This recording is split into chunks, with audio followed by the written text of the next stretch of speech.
네, 반갑습니다. 여러분들하고 민간경비론을 함께 할 장진욱 강사입니다.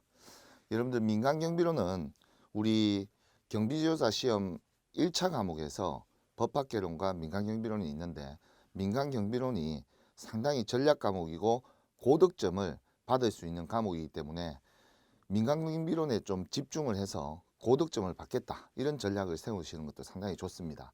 특히 법학개론은 과목이 상당히 범위도 넓고 깊이 있게 공부하는데 상당히 어려움이 또 많을 수도 있습니다. 그래서 법학개론을 공부를 하되 당연히 일정한 수준 이상이 되면 민간경비론에서 좀 고득점을 받아서 그 1차 시험은 절대평가이기 때문에 그 50점, 이게 60점 이상을 획득하게 되는 전략을 세우시면 훨씬 더 효과적일 겁니다.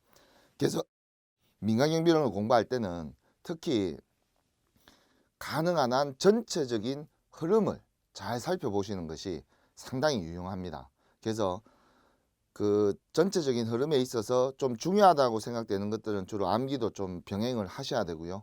전체적인 뉘앙스, 흐름 이런 것들을 기본서를 통해서 천천히 읽어보시면서 이해를 하려고 노력하게 되면 그 지문을 보더라도 비슷한 내용으로 그렇게 느낌이 이렇게 답안에서 이렇게 오게 됩니다. 그래서 그 기본적인 지식을 공부하는 데 있어서도 흐름이 더 중요하다.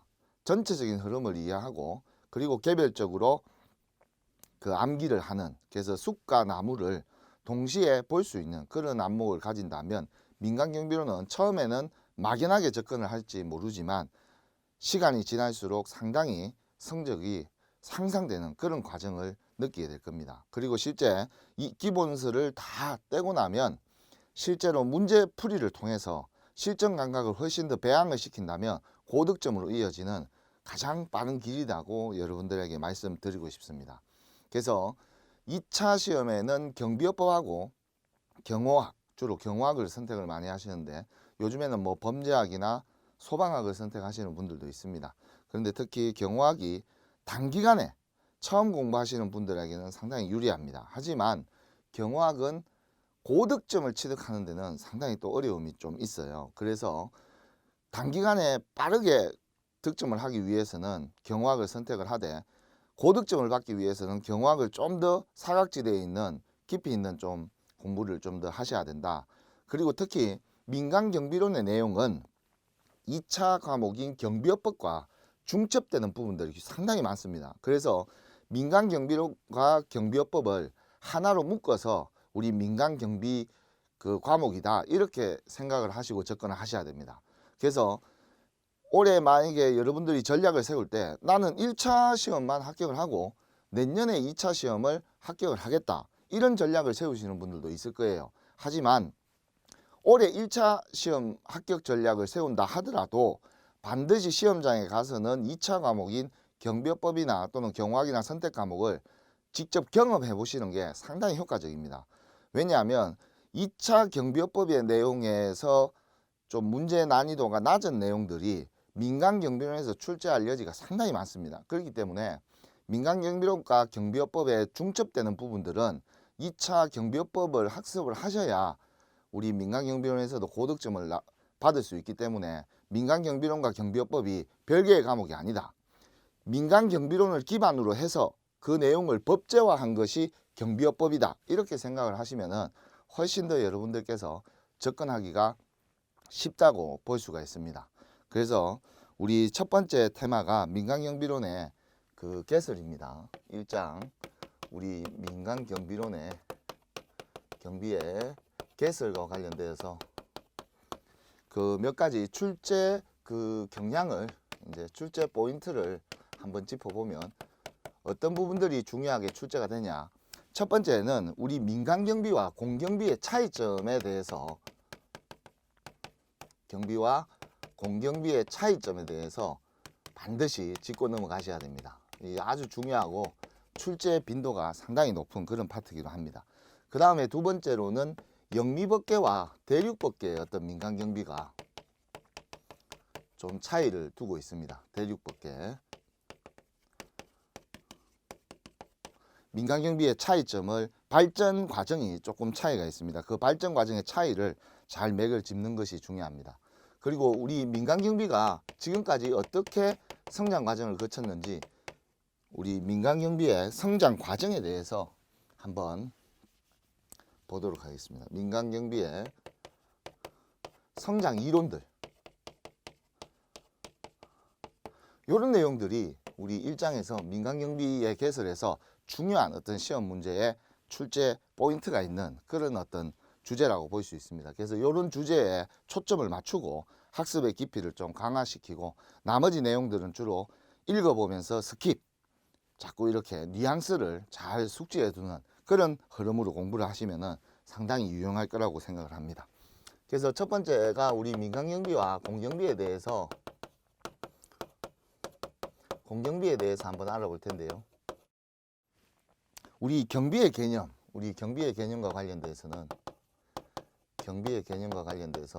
먼저 우리 기원이 어디서 왔는가, 우리 경비라는 개념이 기원이 어디서 왔는가, 이 부분에 대해서 한번 살펴보면, 우리가 원시 사회 때는 경비라는 개념이 자기 자신을 보호하는 데 있어요. 원시 사회에서는 자기 자신을 주로 스스로를 방어한다. 그래서 좀 이런 자위적인 활동, 이런 활동에 기반을 두고 있습니다. 연유를 두고 있습니다. 그러다가 이제 집단이 형성이 되죠. 씨족 사회에서 집단이 형성이 되면서 이제 외부의 적을 침입을 막기 위해서 어떤 경비 활동들이 전개가 됩니다. 그러다가 나중에는 이제 국가라는 개념이 이제 형성이 되면서 사회 공공의 어떤 공공의 질서를 유지하기 위한 어떤 활동으로서 이제 들어오게 되는 것이죠. 그러다가 17세기, 18세기 이후로 이제 전개가 되면서 18세기 이후로 이제 근대 사회가 전개가 되면서 이제 전문 직업인으로서 자리를 잡게 됩니다. 전문 직업인으로서. 그래서 근대 이전에는 과거에 이 근대 이전에는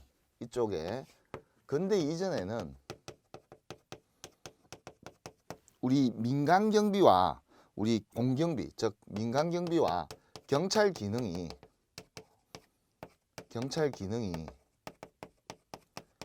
구분이 없었다는 거예요. 크게 차이가 없다는 거죠.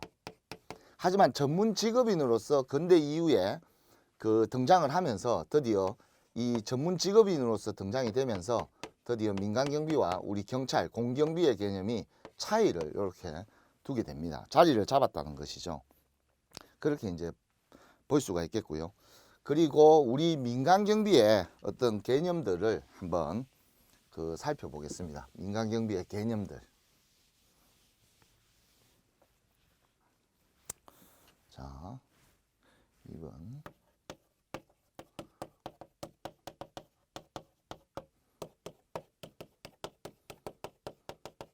민간경비의 개념과 관련돼서 우리가 이 민간경비의 개념에는 자체경비가 포함되는 개념입니다. 스스로 경비를 세우는 경비활동이 포함된다. 자체경비가 포함되는 개념이다. 항상 이렇게 요 민간경비 속에는 요 개념이 들어가 있다. 이렇게 볼 수가 있습니다. 그래서 우리 민간경비론과 연결지어서 우리 민간경비에 대해서 한번 살펴보면, 첫 번째 우리 민간이 주도를 해야 되고요. 그리고 두 번째는 경비활동을 해야 되는 것이죠. 경비활동을. 세 번째로는 론이잖아요. 그죠? 론한다. 이게 이제 민간경비론의 어떤 과목의 이름인데, 이거와 관련돼서 민간경비가 어떻게 연결되어 있는지, 민간이 주도한다는 것은 특히 일반 사기업이 주도를 한다라는 뜻입니다. 공공기관이 아니라 일반 민간 영역에서 이루어지는 것들이고, 이런 민간 영역의 활동들은 전부 다 영리성을 기반으로 하고 있습니다. 영리. 그래서 특정 고객, 의뢰인이라고 하죠. 특정 고객에게 의뢰를 받아서 영리를 활동으로 사기업이 이제 주도를 하는 형태가 우리 민간이라는 어떤 뜻이 포함되어 있다. 그리고 우리 경비라는 뜻은요, 첫 번째 경자가 이제 살필 경이 살피고 대비한다, 갖춘다. 비자가 갖출 비거든요. 그래서 살피고 대비하는 거다. 그래서 살피고 대비한다는 말은 어떤 활동이죠? 사후적인 활동입니까? 사전적인 활동입니까? 사전적 예방 활동이에요. 이게 사전적 예방 활동이다. 이렇게 우리가 이제 볼 수가 있습니다. 그러면 우리가 경찰 활동은 주로 사건이 발생하고 난 이후에 수사라든지 이런 형태로 사후의적인 측면, 이런 부분들에 초점도 있는 것이 경찰 활동이고, 경찰 활동은 방범 활동은 겹치죠. 사전적 예방 활동과. 하지만 사후적인 활동까지도 포함되는 개념이 우리 공경비, 경찰의 어떤 기능이고요. 우리 민간경비는 사전적 예방 활동, 방범 활동이 가장 핵심적이다. 이렇게 볼 수가 있습니다. 그래서 살피고 대비한다라는 뜻의 우리 경비라는 뜻은 우리 경비의 3대 요소가 있습니다. 경비의 3대 요소. 경비의 3대 요소.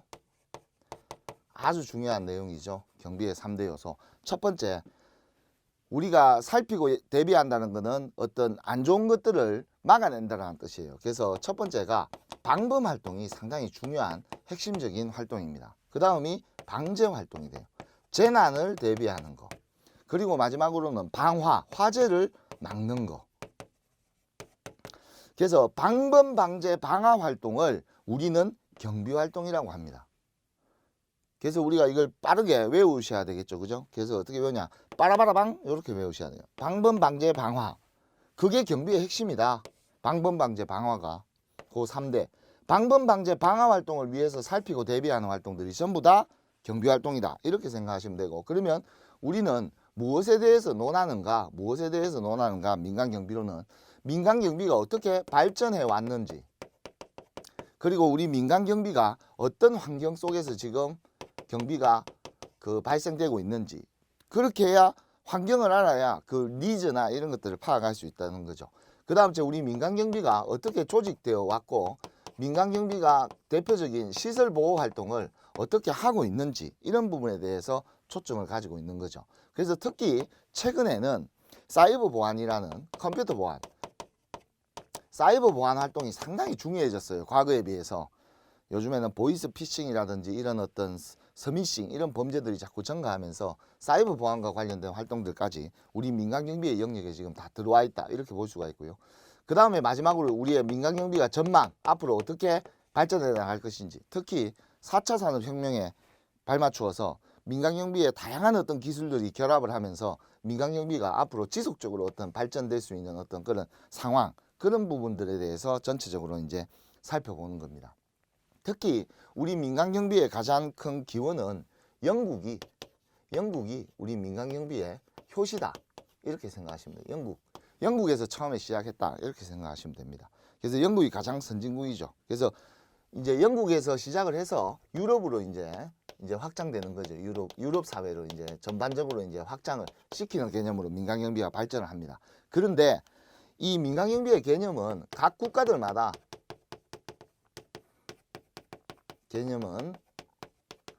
각 나라별 차이가 있다는 뜻이에요. 나라별 차이가 있다. 민간경비는 왜 각 국가별로 이렇게 차이가 있는가? 이거는 역사적인 발전 과정이 영미법계와 대륙법계의 차이에서 이게 이제 발생을 하는 거예요. 차이가 발생을 합니다.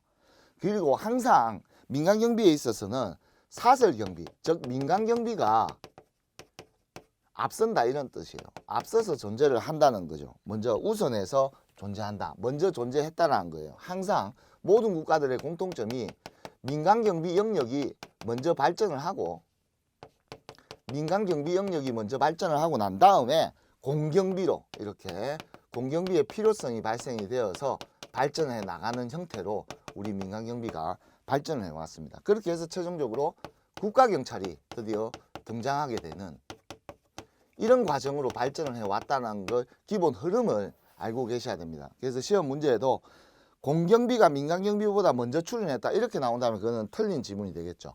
민간경비가 공경비보다 항상 모든 국가들마다 먼저 발생이 되었고, 그 다음에 이 공경비의 필요성이 발생을 해서 사회 공공의 안녕과 질서를 유지하기 위해서 국가경찰이 탄생하는 이런 개념으로 발전되었다는 사실을 전체적으로 흐름상 알아두시기 바랍니다.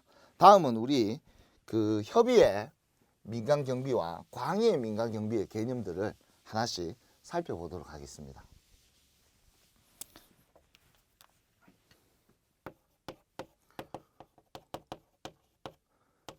협의의 민간경비와 우리 광의의 민간경비.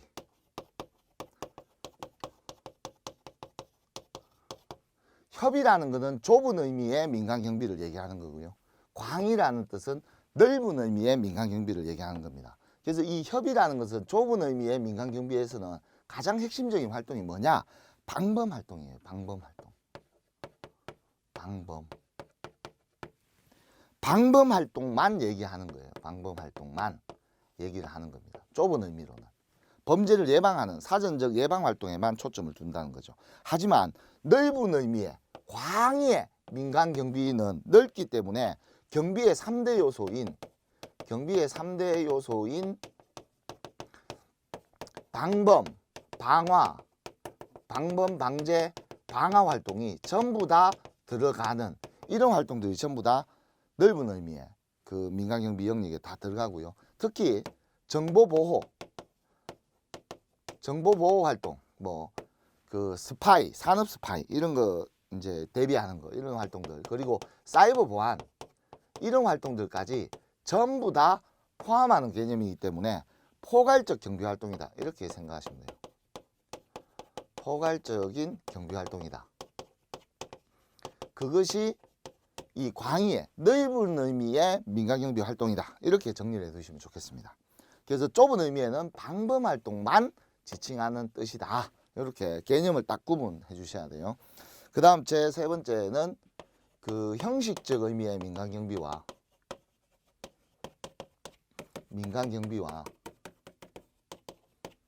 실질적 의미의 민간경비.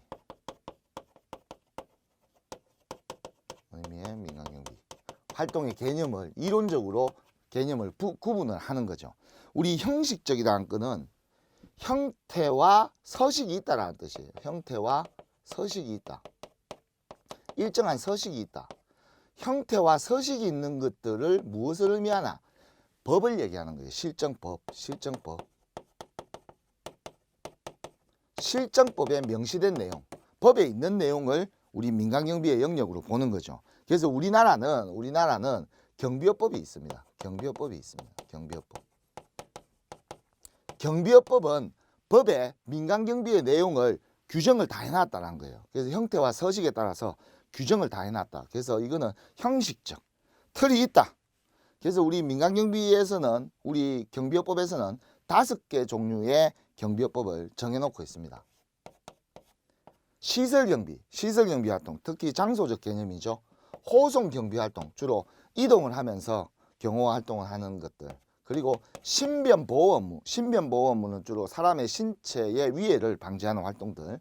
그리고 기계경비, 주로 이제 출동하는 개념이죠. 어떤 문제가 생겼을 때 경비시설 바깥에서 안쪽으로 출동하는 개념이고, 그리고 특수경비, 국가 중요시설에 이제 경비 업무를 담당하는 특수경비. 그래서 우리는 시효신기특 총 몇 가지다? 5가지, 5종이 현재 우리 경비업법에 명시가 되어 있다. 이렇게 정리를 해두시면 되겠습니다. 그러면 실질적 의미의 민간경비는 뭐냐? 민간이 주체가 되어서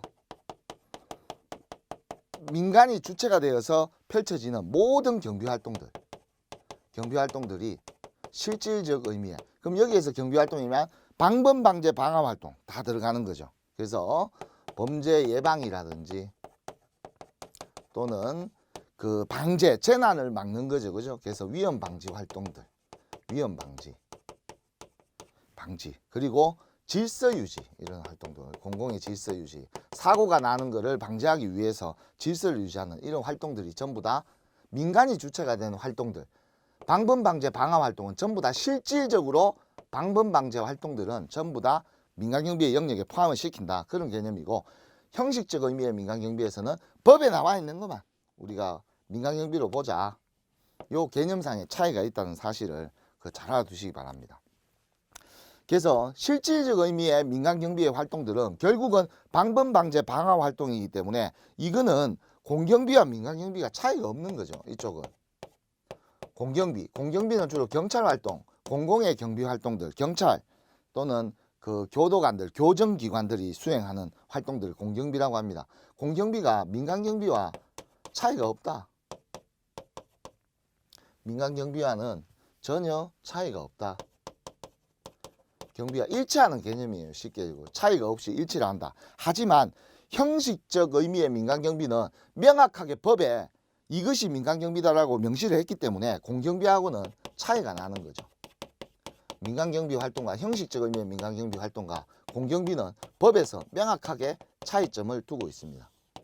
요런 개념들을 여러분들이 뭐가 차이가 이렇게 있고 없고, 요거는 실질적 의미는 민간경비와 공경비가 같은 개념으로 보고 있지만 우리 형식적 의미에서는 민간경비와 공경비는 전혀 다른 차이가 있다. 법으로 명확하게 명시를 했다. 이렇게 우리가 볼 수가 있습니다. 그리고 우리 민간경비의 주체와 관련돼서 한번 또 살펴보면,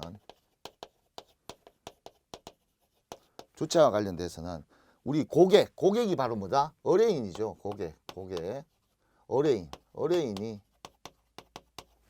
그 영리기업, 사기업이라고 했죠. 영리기업, 일반적인 영리기업들. 우리 경비업법, 대한민국 민간경비업법에서는 법인만 가능하다고 돼 있어요. 법인만. 개인은 할 수 없습니다. 우리 대한민국의 경비업법에는 법인만이 할 수 있다고 돼 있어요. 하지만 실제 우리 민간경비론에서는 다른 국가들은 자연인, 일반 사람들도 개인도 할 수 있어요. 하지만 대한민국 경비업법에는 법인만 할 수 있는 걸로 명시가 되어 있다는 거, 이런 특이점들은 체크를 잘 해 두셔야 됩니다.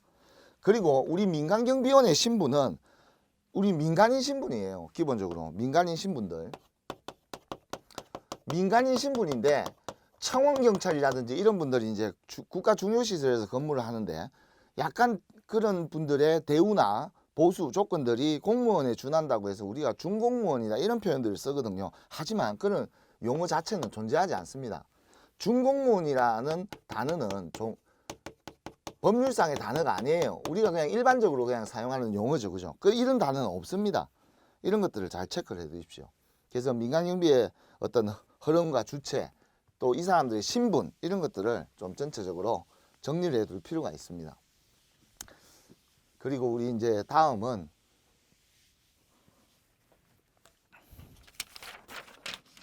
우리 민간경비의 주요 임무에 대해서 한번 살펴보도록 하겠습니다.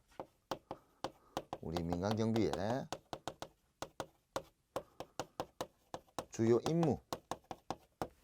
임무와 관련돼서 특히 이쪽 부분은 출제 빈도가 상당히 높기 때문에 잘 체크를 해 두셔야 돼요. 우리가 주요 임무다 이러면 어떤 의미를 가지고 있냐?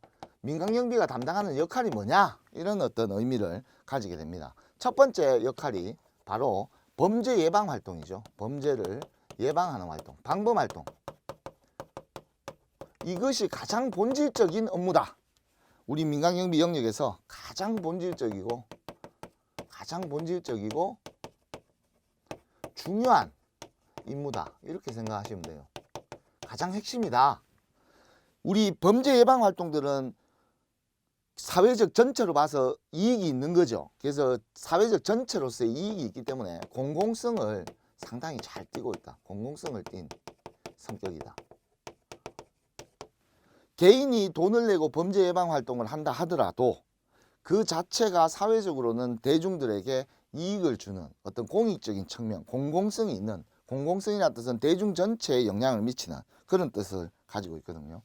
그 다음 두 번째가 질서유지입니다. 질서유지 업무. 질서유지는 특히 우리가 그 행사를 하는 행사장들, 사람들의 유동인구가 상당히 많죠.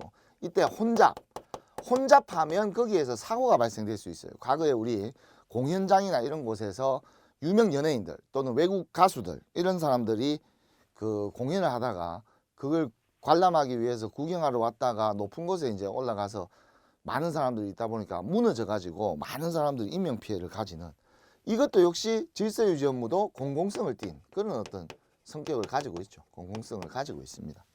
그리고 위험방지 의무도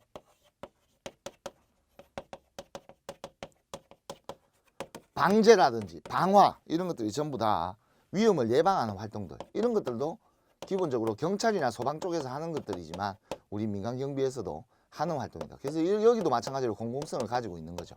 그래서 우리 민간경비의 주요 업무에서 가장 중요한 것이 범죄를 예방하는 업무가 가장 중요한데 추가로 질서 유지와 위험 방지 업무들도 하는데 이런 것들은 전부 다 공공성을 다 가지고 있다는 거예요.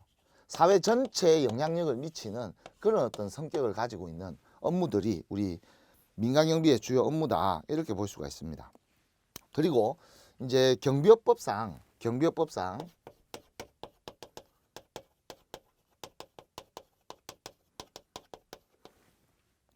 그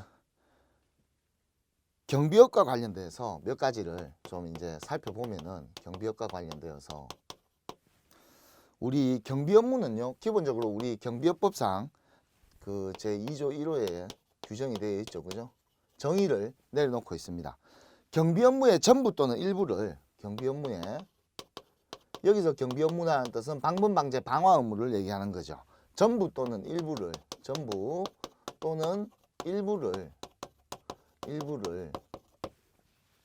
도급을 줘서 도급받아 행하는 영업이다. 도급받아 행하는 영업이다. 이렇게 이제 규정을 하고 있습니다. 그래서 여기에서는 가장 중요한 포인트는 뭐냐? 도급이 뭐냐? 이게 이제 중요하죠.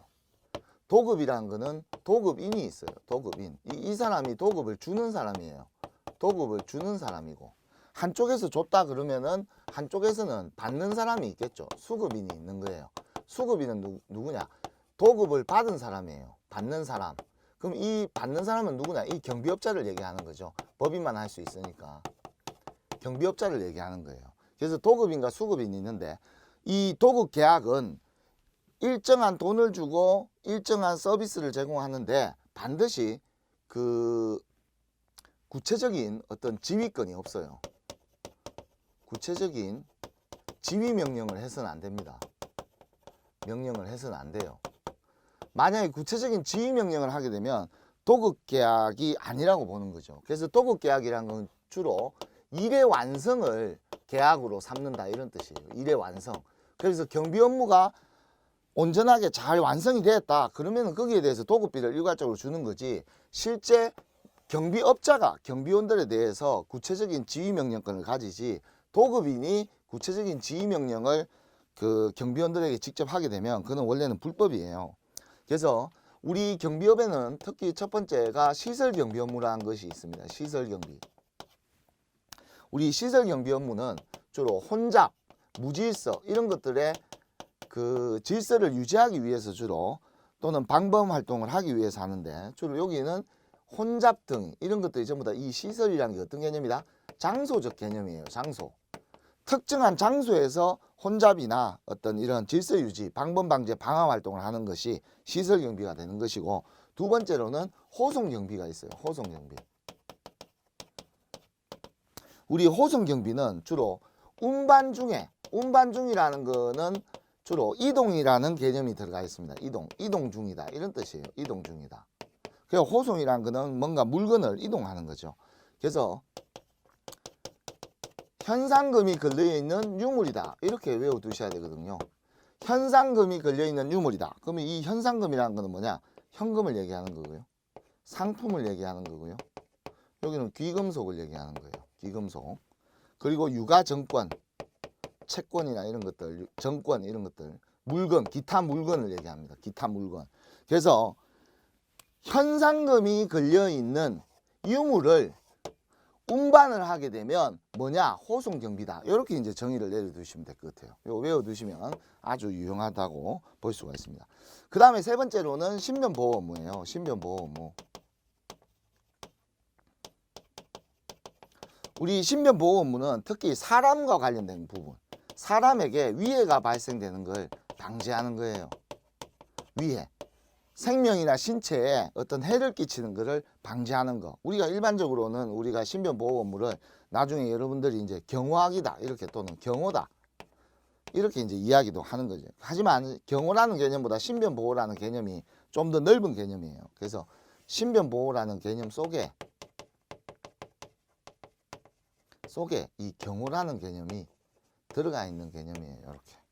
그래서 신변보호라는 개념이 좀 더 넓다 이렇게 볼 수 있습니다.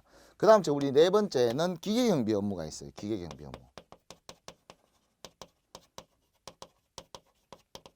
우리 기계경비 업무는요, 경비시설, 경비대상시설 바깥에서,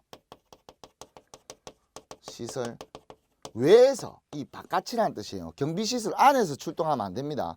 외에서 출동하는, 문제가 사건이 생기면 출동을 해서 그 경비활동을 전개하는 것이 우리 기계경비 업무인데, 기계경비 업무는 결국은 이 출동을 하기 위해서는 첫 번째 뭐가 돼야 돼요? 감지를 해야 돼요.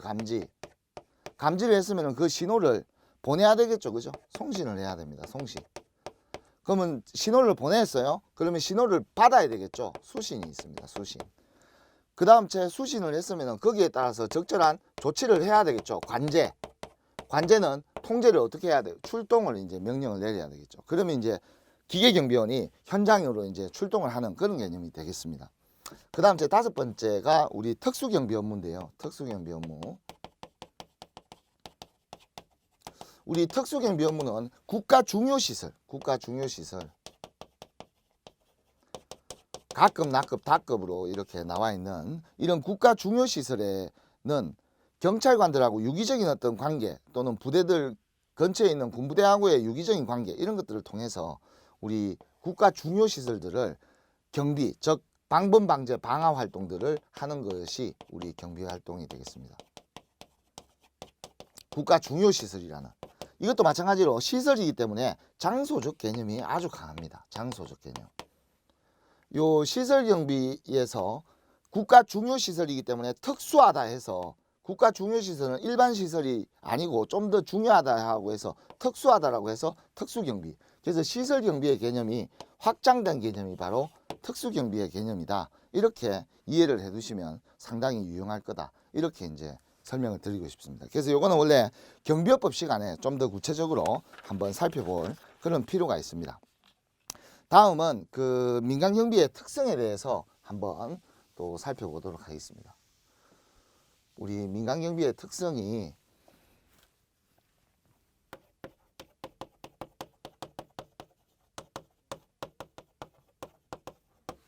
우리 민간경비는 영리성과 공공성을 다 가지고 있는 거죠. 그죠?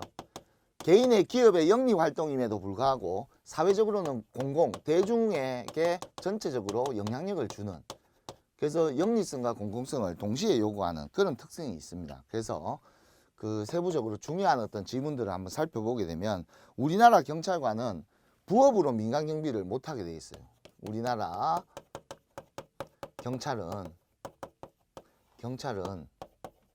부업으로 민간경비원의 활동을 할 수가 없습니다. 그러면 한마디로 얘기하면 뭐라는 뜻이에요? 우리나라 경찰은 겸직이 금지가 되게 돼 있습니다. 금지. 요게 핵심이죠. 미국 경찰관은 그 경찰 활동을, 낮에 경찰 활동을 하고요. 저녁에 나이트클럽이나 이런 곳에서 민간경비원으로서 활동을, 투잡을 합니다. 미국의 개념은. 하지만 우리는 겸직이 금지되어 있어요. 애초에. 그래서 최근에는 미국도 이런 겸직, 금지 규정들이 많이 생기고 있죠. 그런 특징들, 포인트들을 잘 보셔야 돼요. 그래서 우리 또 민간경비가 그 조직화하는 과정에서 민간경비를 조직하는 과정에서 몇 가지 특수한 상황들이 있죠. 민간경비는 어쨌거나 위험성을 내포하고 있습니다.